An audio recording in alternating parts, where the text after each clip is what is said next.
বৃষ্টি ধাৰাবাহিকখনৰ আজি নিশা আহিবলগীয়া এপিছডৰ প্ৰমো মুকলি হৈছে।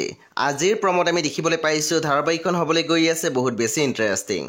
আহকচোন চাওঁ আজিৰ প্ৰমোত কি দেখিবলৈ পাইছোঁ।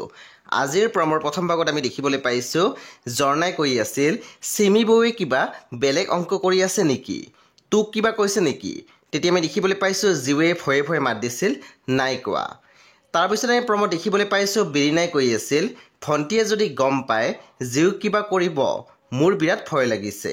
তেতিয়া আমি দেখিবলৈ পাইছোঁ কিশোৰে মাত দিছিল তেতিয়ালৈকে আমি জীওক লৈ আনিম। তাৰপিছত আমি প্ৰমোত দেখিবলৈ পাইছোঁ সৌৰভে কৈ আছিল মিছা কথা কৈছে এই, সঁচা কথা কৈছোঁ ক'ত আছে জীও। তাৰপিছত আমি প্ৰমোত দেখিবলৈ পাইছোঁ বাবাই মাত দিছিল দাদা প্লিজ ৰ'ব, মই মনদীপা বাইদেউক এতিয়াই ফোন কৰি আছোঁ।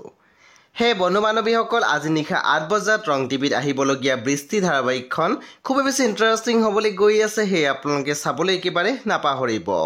পৰৱৰ্তী আপডেটৰ বাবে আপোনালোকে মোৰ চেনেলটো ছাবস্ক্ৰাইব কৰি কাষত থকা বেল আইকনো টিপি দিবলৈ একেবাৰে নাপাহৰিব। আৰু প্লিজ আপোনালোকে মোৰ ভিডিঅ' এটা লাইক কৰি দিব।